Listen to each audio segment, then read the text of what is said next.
शासकीय कन्या महाविद्यालय शिवाजीनगर भोपाल में हिंदी साहित्य के द्वितीय सेमेस्टर की कक्षा छात्रा हूँ।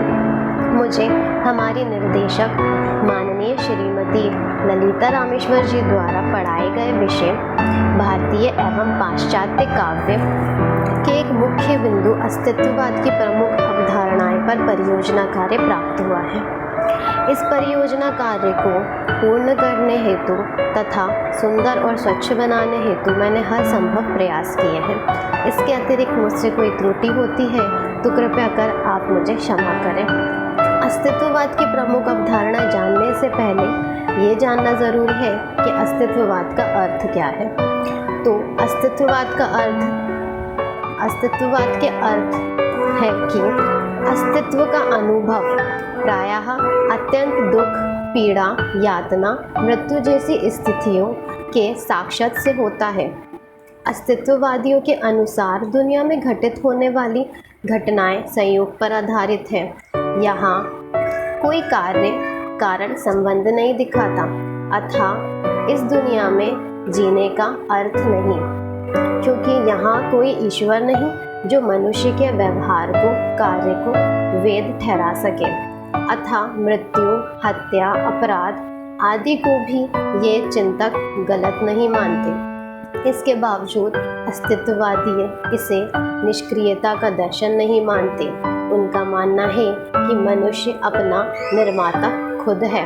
वह चयन के जरिए अपनी मनोव्यथा का अंत कर सकता है। साथ ही वह ये भी मानते हैं कि मनुष्य को अभी निर्धारित होना बाकी है।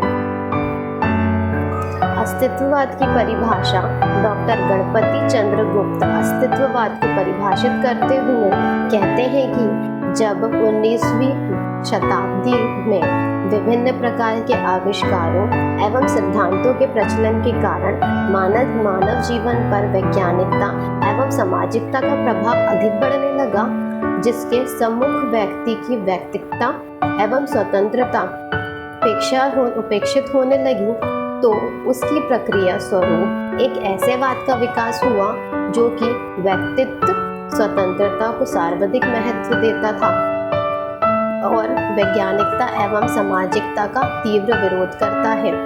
वही वाद दर्शन एवं कला के क्षेत्र में अस्तित्ववाद के नाम से प्रसिद्ध हुआ।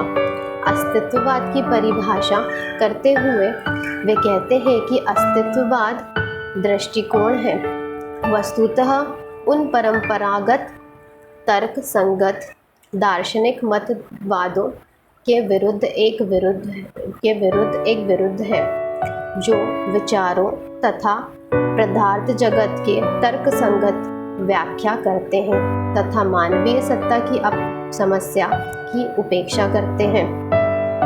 अस्तित्ववाद और मानववाद में ये लिखते हैं कि सीधी एक बात यह है कि मनुष्य है, वह अपने बारे में जैसा सोचता है वैसा नहीं होता, बल्कि वैसा होता है जैसे वह संकल्प करता है। अपने होने के बाद ही वह अपने बारे में सोचता है, वैसे ही अपने अस्तित्व की ओर बढ़ने के बाद वह अपने बारे में संकल्प करता है।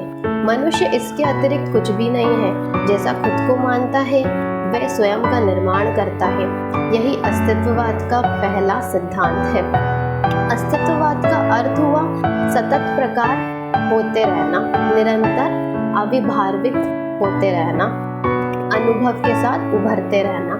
इस अर्थ में केवल व्यक्ति ही अस्तित्ववान होता है और केवल आदमी ही सतत अनुभूति होती रहती है। वह अपने आप से बाहर आ रहा है और अपनी परिस्थितियों का अतिक्रमण कर रहा है। अतः इस विचार के केंद्र में व्यक्ति स्वयं है। अस्तित्ववाद की प्रमुख अवधारणाएं जानने से पहले हम अस्तित्ववाद के प्रकार को जान लेते हैं। अस्तित्ववाद के दो प्रकार हैं, ईश्वरवादी अस्तित्ववाद और अनीश्वरवादी अस्तित्ववाद। पहले प्रकार के अस्तित्ववाद में ईश्वर की सत्ता को स्वीकार किया गया तथा अनीश्वरवादी में ईश्वर की सत्ता को नकारा गया।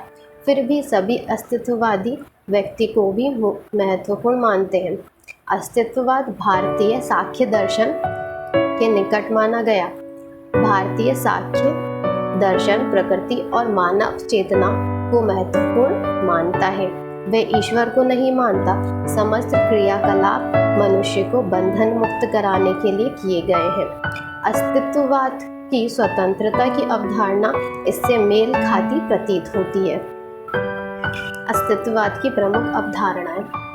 व्यक्ति के अस्तित्व को सर्वाधिक महत्व देने वाले दर्शन अस्तित्ववाद की सभी मान्यताएं व्यक्ति के अस्तित्व, उसकी स्थिति व उसकी गरिमा को अर्धवृत्ता प्रदान करते हैं। अस्तित्ववाद को जहां एक और मानव मूल्यों को परिपादित करने के कारण मानववाद की संज्ञा दी गई, तो दूसरी ओर आरोप भी अस्तित्ववाद पर लगते रहे। अस्तित्ववाद का स्वर निराशावादी माना गया, जहां दुख, पीड़ा, संताप, वेदना आदि जीवन की उपलब्धि है और संत्रास व विसंगति आदि मानव जीवन का हिस्सा, जिससे मुक्त हो पाना मुश्किल जान पड़ता है। मृत्यु का भय जीवन में निराशा का संचार कर देता है। इसके साथ ही ईश्वर की सत्ता, बौद्धिकता, विज्ञान इत्यादि का नकार भी मानव जीवन में विश्वास, विवेक और विकास की संभावनाओं को कम कर देता है। स्वच्छंदता, भोगवाद, अचारकता की स्थिति उत्पन्न हो जाती है। रामविलास शर्मा अस्तित्ववाद की विसंगति की स्थिति मानते हैं। अस्तित्ववाद में एक ओर तो अंतरारिकता पर बल दिया जाता है, तो वहीं दूसरी ओर मूल्यों को महत्व दिया गया है, जिसका संबंध समाज से है। इस विषय में रामविलास शर्मा लिखते हैं कि अस्तित्ववाद में एक तीव्र विसंगति है। वे केवल आत्मगत सत्य को स्वीकार करता है, दूसरी ओर वे मूल्यों की बात करता है जो स्वभावतः समाजगत है। तर्कसंगत विचारकों या मूल्यों को समाजगत मानकर मार्क्सवाद की ओर बढ़ेगा, जैसे सार्त्र ने किया, या वह पूर्ण स्वतंत्र और निष्पक्ष रूप से आत्मगत मानकर मूल्य निहीनता की ओर बढ़ेगा, जैसे कि ब्रिटेन, अमेरिका और भारत के बहुत से पराजयवादी विरोधी कर रहे हैं। अस्तित्ववाद को व्यक्तिवाद, स्वार्थवाद, अहंकार, विरोध व उत्पादी दर्शन के रूप में भी माना गया तथा समस्त नकारात्मकता, क्रियाकलापों व आंदोलन का अस्तित्ववाद का प्रभाव माना गया। इसे निराश व असामाजिकता के संदर्भ में विशेषित किया गया, जो समाज, ईश्वर, परंपरा, विज्ञान व इतिहास को नकारता है। डॉक्टर शिव प्रसाद सिंह ने अस्तित्ववाद को महत्वपूर्ण मानते हुए इसे प्रत्येक दर्शन का स्थान बिंदु स्वीकार किया। अस्तित्ववाद की सबसे बड़ी देन ये है कि उसे आज के वातावरण में मनुष्य ने अपने और समाज से हुए अलगाव को रेखांकित किया। अस्तित्ववाद इसी कारण प्रत्येक दर्शन का प्रस्थान बिंदु बन जाता है, क्योंकि वह अस्तित्व दर्शन से संबंधित प्रश्नों को इस ढंग से सामने रखता है कि पहले की समाधान, वृद्धि और व्यक्त करने लगते हैं। धन्यवाद। जय हिंद।